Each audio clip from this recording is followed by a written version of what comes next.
श्री गुरुदेव दत्त.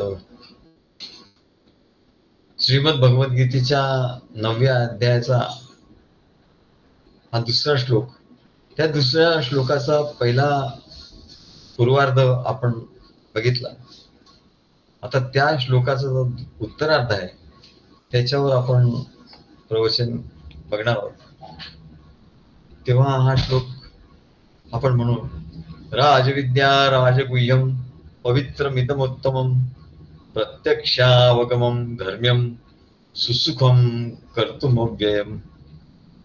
राजविद्या राजगुह्यं पवित्रमिदमुत्तमं प्रत्यक्षावगमं धर्म्यं सुसुखं कर्तुमव्ययम्.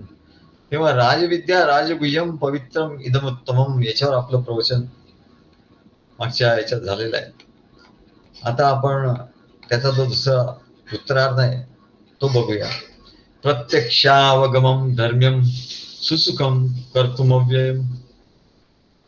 की हे जे ज्ञान आहे म्हणजे राजविद्या राजगुह्य काय पवित्रम इदमुत्तमम, हे पवित्र आहे, अत्यंत उत्तम आहे.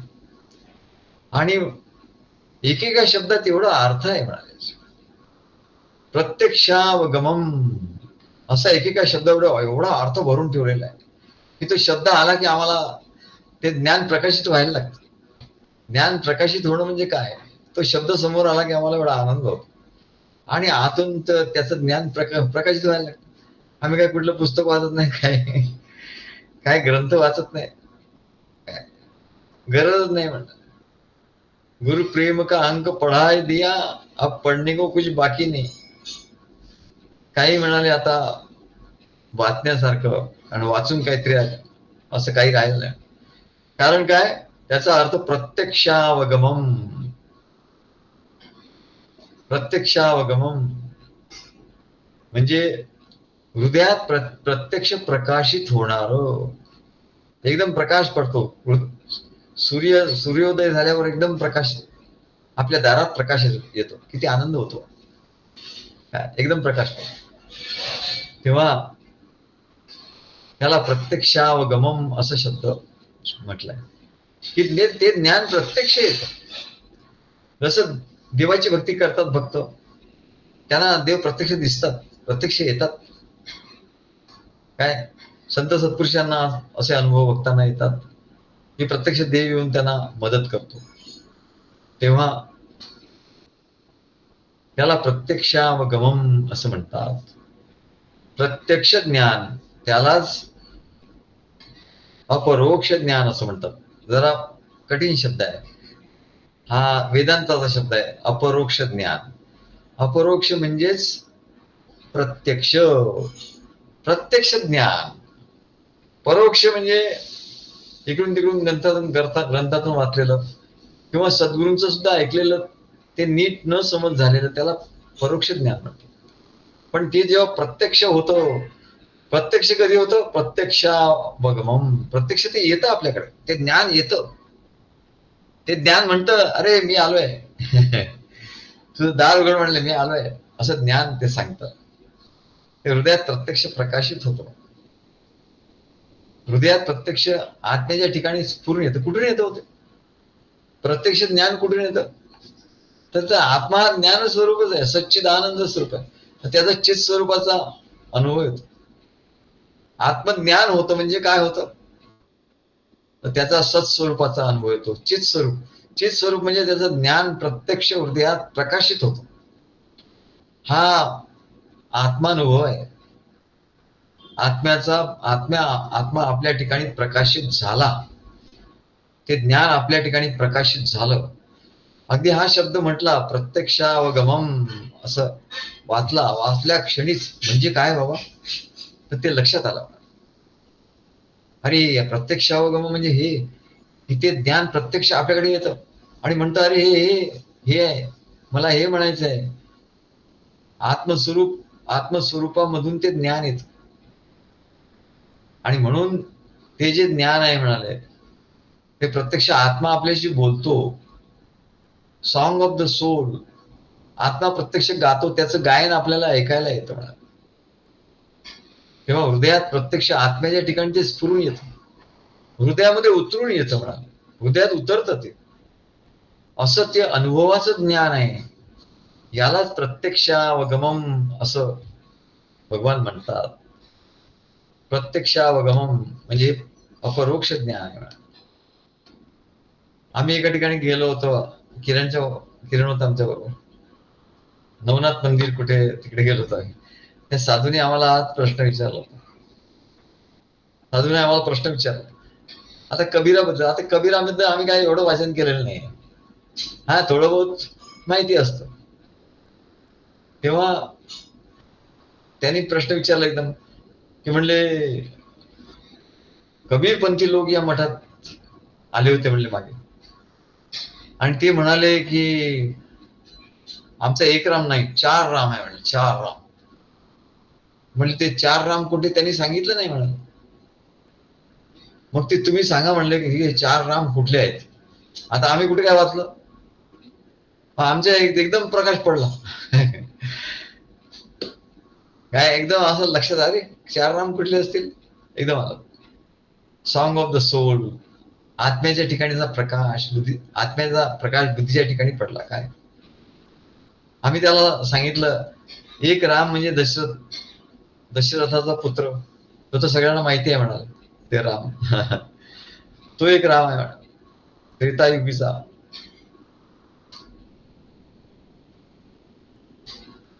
तो त्रेतायुगीचा जो राम आहे तो दशरथाचा पुत्र. राम हा कालचा पुत्र दशरथाचा. कालचा, तो कालचा झाला म्हणाले. आता आजचा राम त्यांनी मूर्ती रूपाने स्थापना केली आहे आजच्या रामाची. कालचा राम अयोध्येत होऊन गेला आधीच. तेव्हा राम हा कालचा पुत्र दशरथाचा, युगायुगीचा आत्मा राम. एकदम प्रकाश पडला रे. राम हा कालचा दशरथाचा पुत्र, तो राम कालचा होता. बरं, म्हणजे तो एक राम होता. बरोबर आहे, तो एक राम. राम हा पण तो कालचा झाला, पुत्र दशरथाचा. युगायुगीचा आत्मा राम म्हणजे हा दुसरा राम म्हणजे आत्मा राम. मग त्याला सांगितलं पहिला राम म्हणजे दशरथाचा, तो तुम्हाला माहिती आहे. दुसरा राम आत्माराम. आणि ते म्हणले अंदर राम, बाहर राम, भीतर राम. काय सपनो मी देखू राजा राम ही राम. तेव्हा म्हणाले या सर्व जगात तो राम भरलेला आहे म्हणाल. म्हणजे या जगामध्ये जो सर्व व्याप्त झालाय तो व्यापक, तो एक राम आहे म्हणाल. बरं, एवढा व्यापून तो कुठे, तो उरलाच आहे म्हणले. मग तो उरलेला राम कुठे आहे. तर त्या रामाचा अनुभव आणखी एक राम आहे म्हणले. तर तो आम्हाला एकदम आठवलं की केशवदास महाराजांनी लिहिलं होतं, वसिष्ठ रामाचाही राम. वसिष्ठ रामाचाही राम. वसिष्ठ गुरु आहे ना, हे रामाचेही राम होते. म्हणजे सद्गुरु हेच आत्माराम असतात आहेत. आत्मारामाचा सगुण अवतार म्हणजे सद्गुरु. आम्ही त्याला असं 4 राम सांगितले. तेव्हा त्याला खूप आनंद झाला, त्याचं समाधान झालं. मग म्हणजेच याला काय म्हणतात की हृदयात ज्ञान प्रकाशित होणं असं म्हणतात. कोणी प्रश्न विचारला की आम्हाला आनंद होतो. आधी आनंद होतो, त्याचं काय उत्तर आहे आम्हाला माहिती नसतं. पण आम्हाला एक हे असतं की हे उत्तर येणार आहे. येणार आहे हे उत्तर. आता कसं येत आहे बघूया, कसं प्रकाशित होतं ते बघूया. तेव्हा ते ज्ञान प्रकाशित होत. आता ग्रंथ वाचून, आता दुसरं उदाहरण बघा. ग्रंथ वाचतात लोक खूप, काय खूप ज्ञान करून, सगळे पुराण हे ते सगळं वेद विद्या सगळं ज्ञान करून घेतात. पण ते सगळं ज्ञान शाब्दिक असतं, त्यांना कळत नाही ते ज्ञान. कारण ते ज्ञान गहन आहे. अनुभव तर सोडत, पण ते शब्द ज्ञानही त्यांना कळत नाही. मग कुठेतरी ते हे होतात, कुठेतरी ते कमी पडतात. त्यांना लक्षात येतं बऱ्याच ठिकाणी ते कमी पडतात. कारण त्यांचं ज्ञान हे तर्काचं ज्ञान असतं. तर्क लावतात, जिथे कळत नाही तर्क लावतात. तेव्हा ग्रंथ वाचून जे पंडित होतात त्यांचा एक कुठेतरी कसा दोष असतो ते बघा. आम्ही एक आध्यात्मिक चर्चा सत्र ऐकत होतो. अध्यात्मावर चर्चा चालली होती. त्यात एक वक्ता अगदी त्यांनी सांगितलंय काय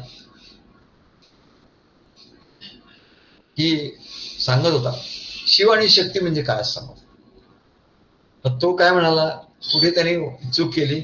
तो म्हणाला शिव म्हणजे मॅटर आणि शक्ती म्हणजे पॉवर, ऊर्जा. आता शक्ती म्हणजे पॉवर आणि किंवा ऊर्जा आहे, बरोबर. पण त्याने चक्क शिवाला मॅटर करून टाकलं. मॅटर म्हणजे काय, पंचमहाभूत म्हणजे शिव. आणि या पंचमहाभूतांची निर्मिती शक्तीमधून होते, ऊर्जामधून होते, बरोबर. परंतु तो आणि हे जे पंचमहाभूत आहे हे परत शक्तीमध्ये रूपांतरित होत, हेही बरोबर आहे. परंतु हे पंचमहाभूत भूतात्मक हा हे जे आहे, हे जे मॅटर आहे, ते म्हणजे शिव नाही, हे त्याला कळलं नाही. ही म्हणजे प्रकृती, पंचमहाभूत ज्याने आणि ज्याने सर्व सृष्टी निर्माण झाली, ते म्हणले मॅटर. ते मॅटर म्हणजे प्रकृती, ही त्याला लक्षात नाही आला. आणि तो काय म्हणाला, शिव आहे म्हणून, त्याला शिव म्हणतात. काय तेव्हा शिवातून शक्ती निर्माण होते, बरोबर आहे. पण तो शिव म्हणजे तो शिव नाही, मॅटर म्हणून नाही म्हणत.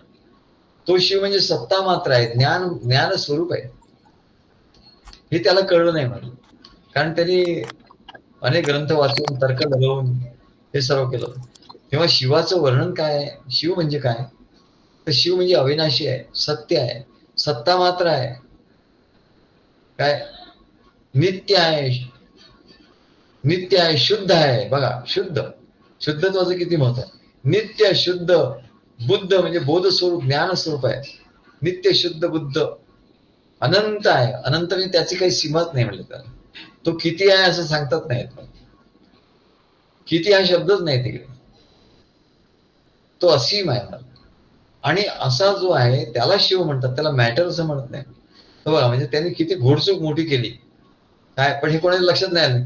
कारण काय की अनुभवाचं ज्ञान कोणाला नसतं. तेव्हा वास्तविक शिव आणि शक्ती हे दोन नाही, हे एकच आहे म्हणलं. सच्चित आनंद, चित म्हणजे शक्ती आणि आनंद. तेव्हा शिवाचं रूपांतर शक्तीत होत नाही, शिवाचं रूपांतर शक्तीत होत नाही, तर शक्तीच शिवातून बाहेर येते. शक्ती शिवातून बाहेर येते, स्फुरते आणि पुन्हा ती शिवामध्ये एकरूप होते. शिव काही शक्तीमध्ये एकरूप होत नाही. त्याने उलट सांगितलं की शिव म्हणजे मॅटर धरलं, त्याच्यामुळे तो शक्तीमध्ये एकरूप झाला असतो. अरे शिव शक्तीत कसा एकरूप होईल बाबा. काय तात्पर्य काय, तर या शब्द पंडितांना झालेल्या ज्ञानात अनेक दोष असतात, अनेक दोष. त्यांना काही गोष्टी कळलेल्या नसतात. कारण काय, म्हणून भगवंत इथे हा शब्द वापर, प्रत्यक्षावगमम. अरे ज्ञान प्रत्यक्ष आवगमन, प्रत्यक्षावगमन, ते आवागमन होतं त्याचं, ते येतं म्हणाले. प्रकाशते कापी पात्रे, संत सत्पुरुषांच्या, सद्गुरूंच्या त्यांच्या अंतःकरणामध्ये ते प्रकाशित होतं. येतं कुठून येतं, आत्मेच्या ठिकाण येतं. आणि आत्मा तर एकदम जवळ आहे त्यांच्या, त्याच्यामुळे ते पटकन येतं म्हणा. आणि त्याचा आनंद येतो, सच्चित आनंद. ते प्रगट झालं की चित, आणि मग एकदम आनंद. अरे वा, काय सांगितलं, प्रत्यक्षावगमन या शब्दाचा अर्थ एवढं सांगितलं आपण. बाबा बाबा, एवढं कसं काय सांगितलं आपण, प्रत्यक्षावगमन, राजविद्या याचं एवढं आपण सांगितलं. राजगुह्य याचं एवढं आपण सांगितलं. काय पवित्र शुद्ध याचं एवढा वेळ सांगितलं, अर्धा पाऊण तास. आणि आता प्रत्यक्षावगमन ज्ञानम हे सांगतोय, हे कुठून येतं. मागे रोहिणी म्हणाले, हे येतं कुठून, असं ते हात अगदी करून, पण हे तुमच्या ठिकाणी येतं कुठून. हा म्हणलं, ते मोठी ती गुह्य आहे, ते गुह्य आहे म्हणे तुला. आता काय ते राजगुह्य तुला सांगू म्हणले नंतर. राजगुह्य येतं कुठून, असं तिला एकदम हे व्हायचं, असं ते हात करून सांगायचं रोहिणी. पण हे येतं कुठून, आम्ही बोलतोय तेव्हाच ती म्हणाली, काय तो आमचं काव्यावर आमचं प्रवचन चालू होतं, पण हे येतं कुठून असं. म्हटलं हेच तर गुह्य आहे. काय हेच तर सांगायचं तुम्हाला. आणि याला तर प्रत्यक्षावगमम ज्ञानम, हे म्हणले कुठून तरी उदार उदाहरणावर घेतलेलं ज्ञान नाही. मग हे प्रत्यक्षावगम ज्ञान हे कसं असतं, याचं दुसरं एक उदाहरण तुम्हाला देतो. आला आमचाच अनुभव आम्ही सांगतो. आम्ही IITत बरेच वर्ष राहिलो, आमचे महाराज तिथे प्रसिद्ध होते. IITच्या सगळ्या प्रोफेसरांमध्ये तिकडे त्यांचं प्रवचन झालं होतं. तेव्हा IITतले ते एक प्रोफेसर होते, ते मद्रासी होते, साऊथ इंडियन होते. आमचे चांगले मित्र होते, महाराजांना चांगला खूप श्रद्धा होती. तेव्हा ते मला भेटले. आम्ही IIT जसं फिरायला जात होतो, तर ते भेटले मला आणि संध्याकाळी मला म्हणाले की तुम्ही चला माझ्या घरी. माझ्या घरी मोठे संन्यासी साधू आले. म्हणले काय, साऊथ इंडिया मधून कुठल्या मठातून आले मोठे संन्यासी आहेत, मोठे मठातले मठाधीश आहे म्हणे. मी त्यांना म्हटलं बाबा मला कशाला नेता म्हटलं, ते एवढे एक विद्वान गृहस्थ, मी काही ग्रंथ वाचले नाही, काही नाही काय. मी त्यांना खूप सांगितलं पण नाही, काय ऐकलं नाही ते. ते आग्रह करून करून घेऊन गेले. मग त्या साधूंनी आमच्याशी वादविवाद केले तिथे. त्या साधूंनी आधी संस्कृत मध्ये खूप काय काय काय काय काय काय सांगितलं. त्याचे भक्त मंडळी सगळे बसलेले होते आणि तो म्हणाला की शक्ती इज द सुप्रीम, काय शक्ती ही सर्वश्रेष्ठ आहे असं म्हण. शिव आणि शक्ती, शिवापेक्षा शक्ती श्रेष्ठ आहे असं तो बोलला. आता शाक्तपंथी होता, तो आपल्या पंथाचं हे सांगणार होता. असा आमचा वादविवाद झाला. तो म्हणला शिव काहीच करत नाही आणि सर्व शक्तीच करते. म्हणजे शक्तीच्या सामर्थ्याने सगळं चालतं, शिव काहीच करत नाही. मी त्याला म्हटलं शिव काहीच करत नाही, हेच तर त्याचं सामर्थ्य आहे म्हणाले. म्हटलं शिव काहीच करत नाही. तो म्हणाले अलक्ष अनाम अरूप अद्वय अक्षय परात्परू, परात्पर आहे, सर्वश्रेष्ठ आहे, अक्षय आहे, तो कधी नाहीसा होत नाही, अनादि अनंत आहे. काय अरूप अनाम, अरूप आहे, अनाम आहे, अकर्ता आहे, अभोक्ता आहे, अक्रिय आहे, अनंत आहे. तो काय, हे सगळी विरुद्ध वचन आहे. तो काहीच करत नाही म्हणून. पण तो आहे म्हणून त्याच्या सत्तेमध्ये सर्व गोष्टी चालतात. तो जर नसता तर काहीच राहिलं नसतं, काही म्हणायलाच राहिलं नसतं. म्हणून शिव, शिव ओनली एक्झिस्ट. मी त्यांना म्हटलं, इंग्लिशमध्ये आमचं बोलणं चालू, शिव ओनली एक्झिस्ट. काय Shiva is the existence. What is Shiva. म्हटलं तुम्ही शक्ती सांगितलं, पण शक्तीच, शिवाचं वर्णन काय. Shiva is the existence, the very existence.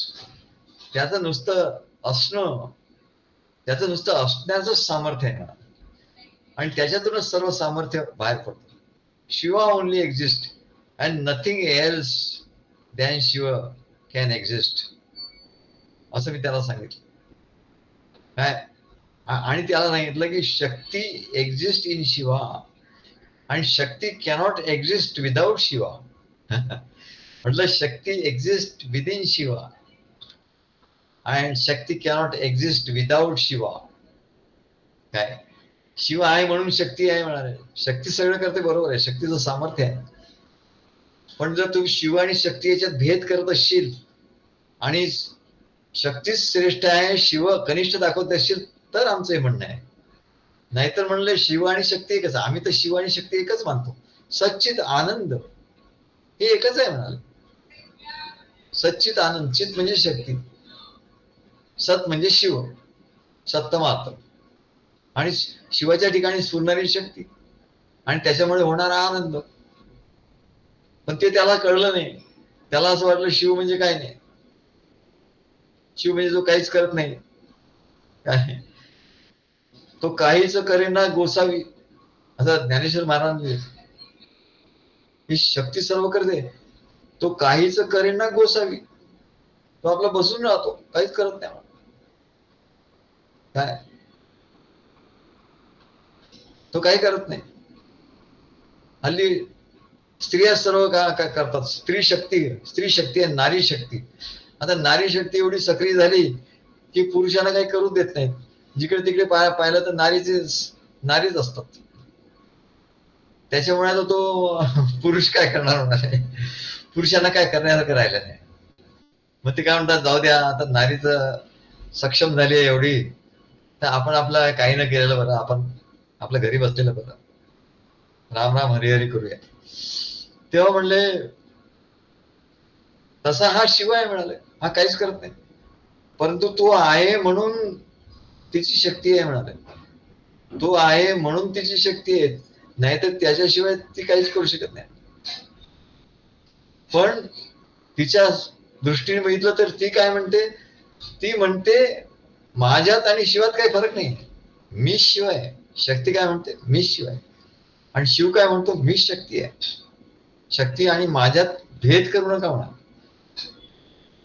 आणि म्हणून ती शक्तिगीतामध्ये आम्ही शक्तिगीतावर लिहित होतो प्रवचन निरूपण, तेव्हा त्याच्यामध्ये आलं होतं, शक्ती शिवाची अर्धांगिनी आहे. शक्ती शिवाशिवाय वेगळी राहू शकत नाही.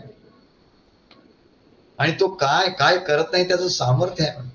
तो अकर्ता, अभोक्ता, अविनाशी, अरूप, अनाम, अद्वय, परात्पर.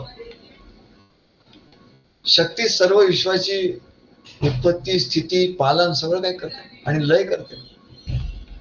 तेव्हा शक्तिगीतेमध्ये जो पहिला अध्याय आहे, त्या पहिल्या अध्यायाचं नावच असं आहे म्हणाले, शिवशक्तीयोर अभेद वर्णनम. मी त्याला सांगितलं, शक्तिगीतेमध्ये पहिला अध्याय आहे तर बघा, शिवशक्तीयोर अभेद वर्णनम. शिव आणि शक्ती याच्यात अभेद आहे याचं वर्णन आम्ही आता करतो. आणि शक्ती सांगते की मी शिवापासून अभेद आहे आणि मला शिवापासून वेगळी कोणी मानायचं नाही. असं मी सांगितल्यावर शिव आणि शक्ती याच्यात अभेद आहे आणि Shakti cannot exist without Shiv असं सांगितल्यावर तो एकदम निरुत्तर झाला. आता मी काय पाठ करून गेलो होतो काय, का ग्रंथ वाचून गेलो होतो, का तो हे प्रश्न काय विचारणार त्याची तयारी करून गेलो, असं काय नाही. हे प्रकाश ते क्वापी पात्रे, आणि म्हणून त्याला म्हणतात की हा प्रकाश आहे. मला हा याचा प्रकाश होतो आणि म्हणून त्याला म्हणतात प्रत्यक्षावगमम. त्या ज्ञानाला काय म्हणतात, भगवान श्रीकृष्ण त्या ज्ञानाला काय म्हणतात, प्रत्यक्षावगमम. हे प्रत्यक्ष आहे म्हणले काय, प्रत्यक्ष ते प्रगट होतं म्हणा, याचा अनुभव घेतला पाहिजे. तेव्हा म्हणाल तो साधू निरुत्तर झाला आणि सगळीकडे पिन ड्रॉप सायलेन्स. बरेच त्याचे भक्त होते. 1 मिनिट गेलं, 2 मिनिट गेलं, 3 मिनिट, 4 मिनिट, अशा वेळी 3-4 मिनिट सुद्धा हा काळ खूप मोठा असतो, असं एकदम शांतता आहे. मग त्याची जी भक्त मंडळी होती त्यांनी थोडी चुळबुळ सुरू केली. ते भक्त मंडळी आता त्याची बाजू घ्यायची म्हणून ती म्हणायला लागली की साधू निरुत्तर झाले. त्यांच्या लक्षात आलं, मग काहीतरी वेगळा विषय त्यांनी काढला आणि त्यांच्या लक्षात आलं की हे गृहस्थ हे आध्यात्मिक यांची चांगलं हे आहे त्यांचं. तेव्हा त्यांना लक्षात आलं, मग त्यांनी आम्ही सांगितलं होतं की दत्त परंपरेचं, मग हे दत्त गुरु कोण असं त्यांनी त्या साधूला विचारलं. हे गृहस्थ दत्त संप्रदायाचे आणि दत्त गुरु कोण, तर म्हणले आम्हाला दत्तात्रेयांविषयी तुम्ही काहीतरी माहिती सांगा, मी दत्त कोण होते, त्यांचं महात्म्य काय. तेव्हा तो साधू संस्कृतचा विद्वान होता, चांगला जाणकार होता आणि त्यांनी दत्तगुरु, तो मठाधीशच होता, त्यामुळे त्यांनी दत्तगुरूंचे स्तोत्र म्हणायला सुरुवात केली. अनेक दत्तगुरूंची संस्कृतमध्ये स्तोत्र त्यांनी म्हटली आणि अशी सुंदर सुंदर स्तोत्र त्यांनी म्हटली आणि दत्तगुरूंचं महात्म्य त्यांना संस्कृतचं असं समजावून सांगितलं. आणि त्याच्यामुळे त्यालाही बरं वाटलं आणि त्या लोकांनाही बरं वाटलं. मग आम्ही खाली आलो आमच्या त्या प्रोफेसरांच्या बरोबर, तर तो साधू लगेच मला पोहोचवायला खाली आला आणि म्हणलं you are really a devotee of a great guru, your guru is very great. Avdhoot is very great असं तो म्हणाला. काय तेव्हा या गुरुगम्य ज्ञानाला भगवंतानी प्रत्यक्षावगमम ज्ञानम असं म्हटलं. आता हे आमचा अनुभवाच असल्यामुळे या शब्दाचा अर्थ आम्ही त्या अनुभवाच्या अंगाने असं सांगितला. प्रत्यक्षावगमम म्हणजे काय, प्रत्यक्ष आपल्या ठिकाणी ते येतं, उतरून येतं. प्रत्यक्षावगमम धर्म्यम. आता पुढचा शब्द आहे धर्म्यम.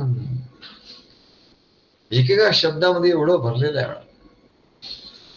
प्रत्यक्षावगमम धर्म्यम. धर्म या शब्दाचा खरा अर्थ काय, धर्म हा ध्रुव धारयती या धातूपासून निर्माण झाला. ध्रुव धारयती इथे धर्म. हा ध्रुव म्हणजे धारण करणे, धरून ठेवणे, पकडून ठेवणे, टिकवून टिकवून ठेवणे, रक्षण करणे, याला धर्म असं म्हणतात. धर्म म्हणजे काय? तर जो सर्व लोकांना धरून ठेवतो, टिकवून ठेवतो, धारण करून ठेवतो, त्यांचं रक्षण करतो, त्याला धारण पोषण करतो, त्याला धर्म असं म्हणतात. आणि म्हणून धर्मो रक्षती रक्षता, म्हणून आपण धर्माचं रक्षण केलं पाहिजे. हे धर्मच राहिला नाही, आपण धर्माचं आचरण केलं नाही तर धर्म निघून जाईल. मग आपण धर्माचं आचरण केलं की धर्माचं रक्षण होईल.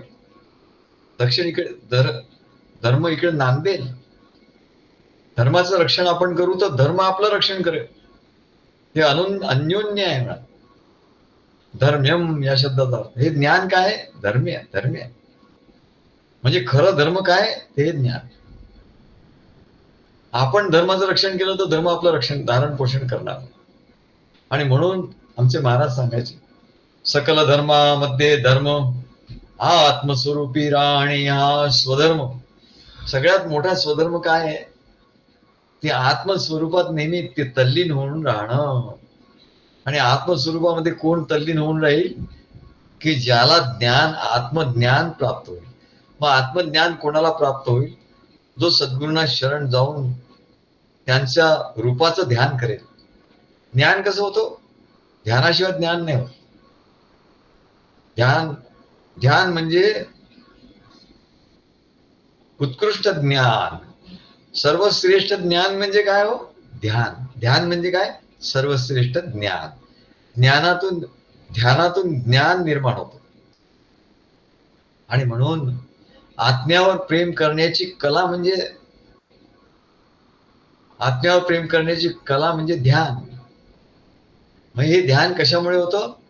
तर ज्ञानामुळे.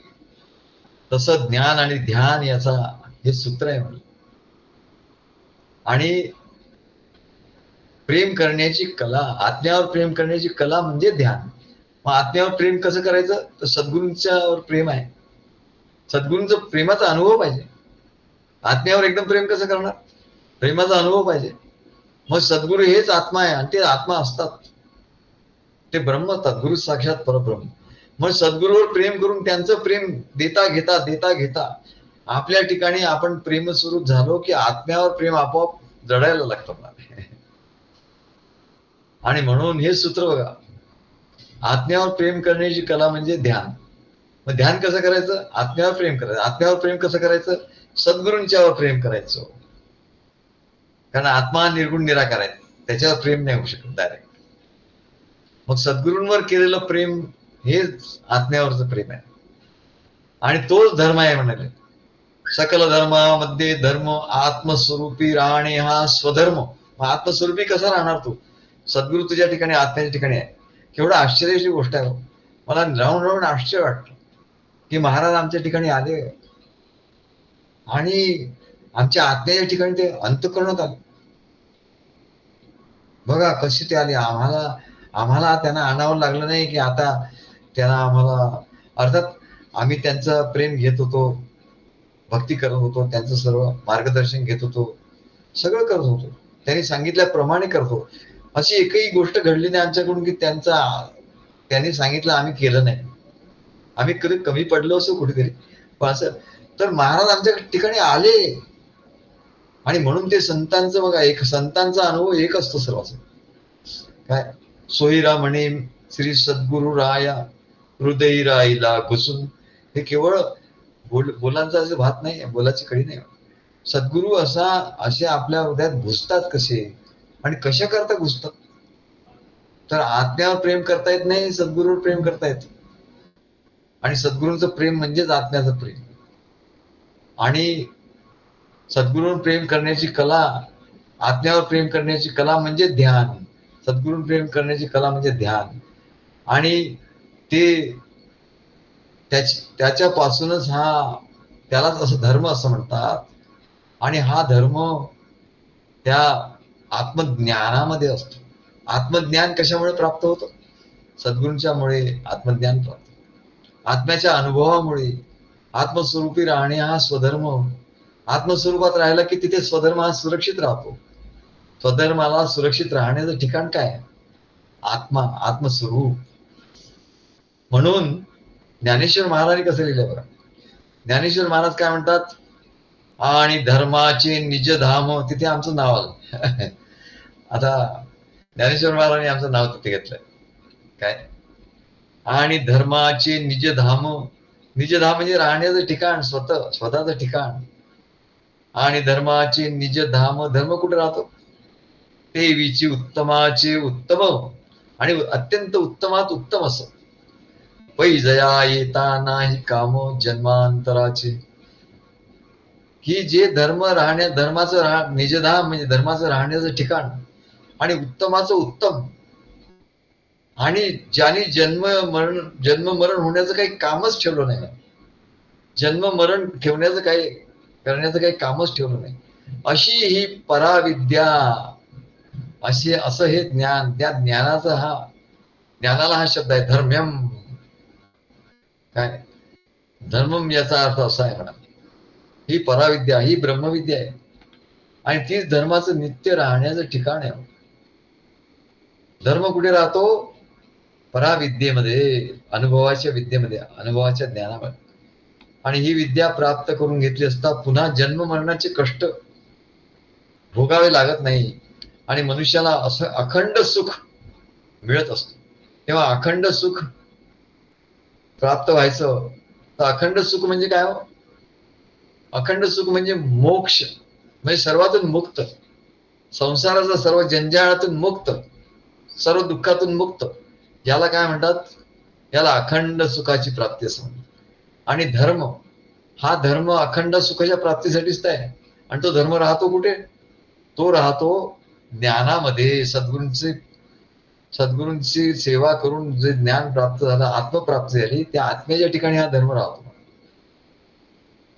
परंतु ज्या लोकांना केवळ लौकिकच सुख पाहिजे, बस लौकिकच सुख, संसारातलं सुखच पाहिजे,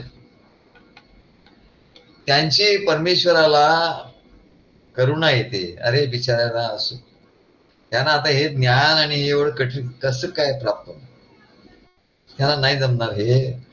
मग काय करायचं? त्याच्यासाठी म्हणले त्यांनी लौकिक सुख त्याला घेऊ द्या, म्हणले एन्जॉय करू द्या. पण धर्मशास्त्र तयार केलं की म्हणले या बघा, हे शास्त्र हे तयार केलेलं आहे आम्ही, या धर्मशास्त्राचं उल्लंघन नाही करायचं. पिझ्झा बर्गर म्हणजे उल्लंघन होतं, कोका कोला म्हणजे उल्लंघन होतं, हे नाही घ्यायचं. तुम्ही पाणी प्या, चांगलं पाण्यामध्ये गुलाबाचे पाकळे टाका, हरकत नाही, ते सुगंधी करा, हरकत नाही. सर्व चांगलं चांगलं घ्या तुम्ही, पण ते शुद्ध असलं पाहिजे. म्हणजे अशुद्ध नको, ते शास्त्राला धरून असलं पाहिजे. धर्माला धरून असलं पाहिजे, धर्माने धरलेलं असलं पाहिजे. ध्रुधार इति धर्म, धर्माने ज्याला धरलाय त्याला तुम्ही धरा आणि धर्माने ज्याला निषिद्ध म्हटलंय ते करू नका. तर तुम्हाला म्हणाले विषय सुखही प्राप्त होईल. म्हणाले यज्ञ करा, अनेक प्रकारचे विषय, पैसा अडका, जे काय तुम्हाला सगळं मिळेल. पण लक्षात ठेवा, धर्माने जे धरलेलं आहे त्याला तुम्ही सोडायचं नाही. धर्माला तुम्ही सोडलं की तुम्हाला दुःख मिळायला सुरुवात झाली म्हणा, मग हेही सुख जाईल आणि तुम्हाला दुःख होईल. आणि म्हणून याला सांगतात सुसुखम, हे सर्वात सुंदर सुख आहे म्हणाले. हे राजविद्या ही सर्वात सुंदर, सर्वात उत्तम सुख आहे, सुसुखम. राजविद्येमुळे, ज्ञानामुळे परम सुखाची प्राप्ती होते. परम म्हणजे संसारातलं सुख तर प्राप्त होतच, पण याच्यापेक्षा दिव्य सुख प्राप्त होत. आणि म्हणून सांगतात विद्या ददाति विनयम, विनयात् द्याति पात्रताम, पात्रत्वात् धर्माप्नोति, धनात् धर्मम तथा सुखम. बघा इथे धर्म सांगितलं. विद्येने काय होतो? मग ते संसारातली विद्या असो की पराविद्या असो. ददाति विनयम, विद्या प्राप्त झाली याचं लक्षण काय? तो अत्यंत विनयशील असतो, सगळ्यांशी वागताना एकदम विनय, एकदम मृदू शब्दात, तो कोणाचं मन दुखवत नाही. खरी त्याला विद्या प्राप्त आहे. उलट लक्षण असं सांग, लक्षणावरून सांगतात अरे विद्या प्राप्त झाली हे कसं करणार? खरोखर त्याला विद्या प्राप्त झाली, संसारातली संसारिक विद्या किंवा ही राजविद्या, राजयोग म्हणजे हे प्राप्त झाले, तर तो एकदम विनयशील होतो. विद्येने विनय प्राप्त होतो. विनयात द्याती पात्रता, मग तो पात्र होतो म्हणाला. त्याला पात्रता येते कशाची? धन प्राप्त करून घेण्याची. व्यवहारात सुद्धा जो जास्त शिकलेला असतो त्याला पात्रता असते आणि म्हणून त्याला धन मिळतं. पण तो विनयशील नसेल, अहंकारी असेल, तर त्याला ते पात्रता राहत नाही. त्याला लोक काढून टाकतात. हा फार इगोइस्टिक आहे. म्हणून विद्येने विनय येतो आणि विनयाने पात्रता येते. आणि पात्रतेने काय होतं? पात्रत्वात धनमाप्नोती. आणि पात्रतेमुळे धन प्राप्त होतं. आणि धनामुळे काय होतं? धना धर्मम ततः सुखम. आणि धन प्राप्त जरूर करून घ्यावं, म्हणलं एन्जॉय करा, का नाही करू, पण धर्माच्या लिमिटमध्ये. धर्माने जे सांगितलंय ते. मग धर्म काय तुम्हाला तर माहितीच नाही.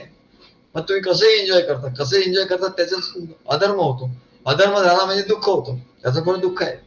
एन्जॉय करायला कोणी काय म्हणत नाही, एन्जॉय करा, खुशाल एन्जॉय करा.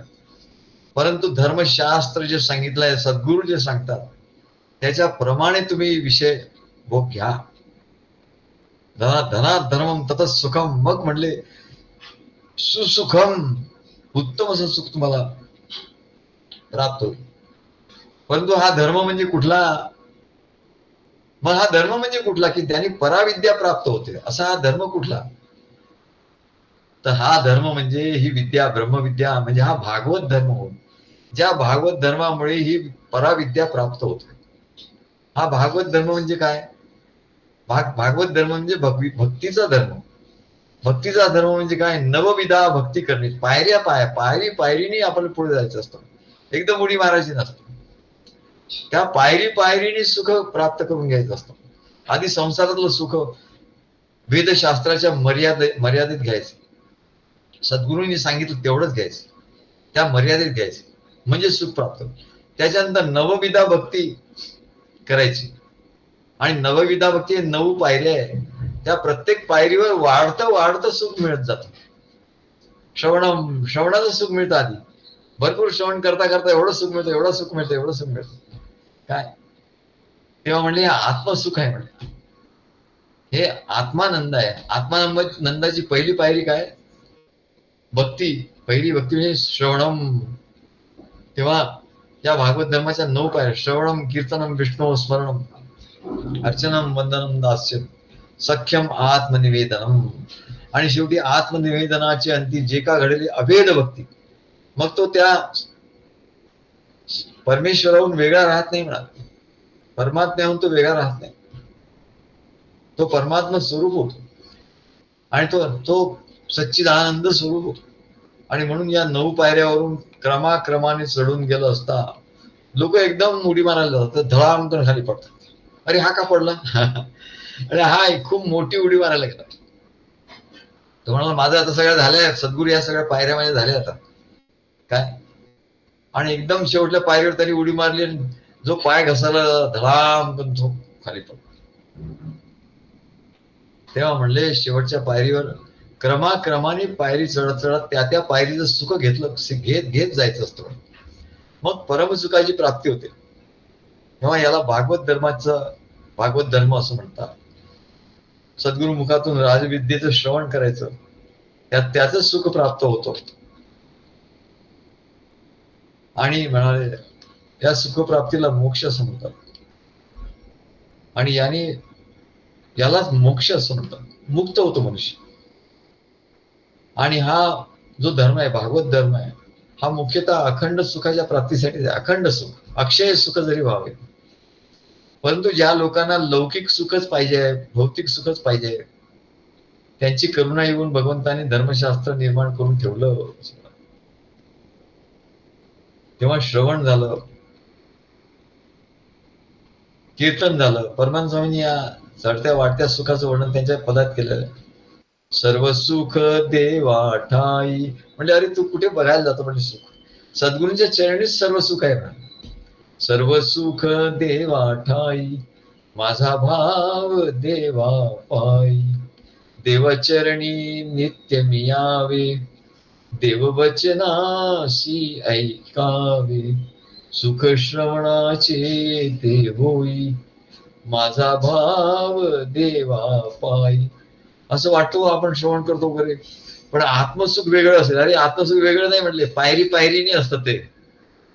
श्रवणम कीर्तनम. आम्ही मग कोणाला सांगतो बोला कार्यक्रमात तुम्ही, हे कीर्तन झालं. कीर्तनाचं सुख त्याच्यापेक्षा जास्त. श्रवणम कीर्तनम विष्णू स्मरणम. लोक सांगतात तुमची आठवण, तुम्ही काय काय सांगितलं याचे आम्हाला स्मरण येतं. स्मरणम अर्चनम वंदनम दास्यम. अशी भक्तीची वाढती वाढत्या पायरीनी त्याचा आनंद मिळतो. आणि शेवटी हेच तर खरं एन्जॉयमेंट आहे म्हणा. संत सत्पुरुष भक्त मंडळी अशा रीतीने सुख एन्जॉय करतात.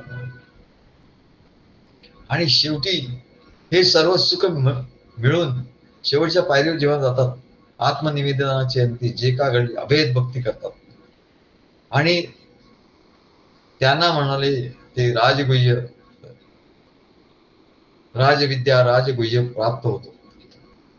आणि म्हणून कर्तुम सुसुखम असं म्हटलं. भगवान या विद्येला आचरण करायला सुखकारक, अत्यंत सोपं आहे म्हणे. अरे काही जास्त कठीण नाही म्हणे, सोपं आहे. आणि अव्ययम. अव्ययम म्हणजे काय? ज्याचा कधी नाश होत नाही. काय? अक्षय सुख जरी व्हावे, नाशिवंत सुख जागा.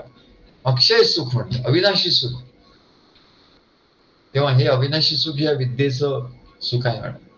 असं या विद्येचं महात्म्य भगवान सांगतात. राजविद्या राजगुह्यम पवित्रम इदमुत्तमम प्रत्यक्षावगमम धर्म्यम सुसुखम कर्तुमव्ययम. तेव्हा एवढं हा पहिला श्लोक, त्याच्यावरचं प्रवचन हे आता पूर्ण झालं.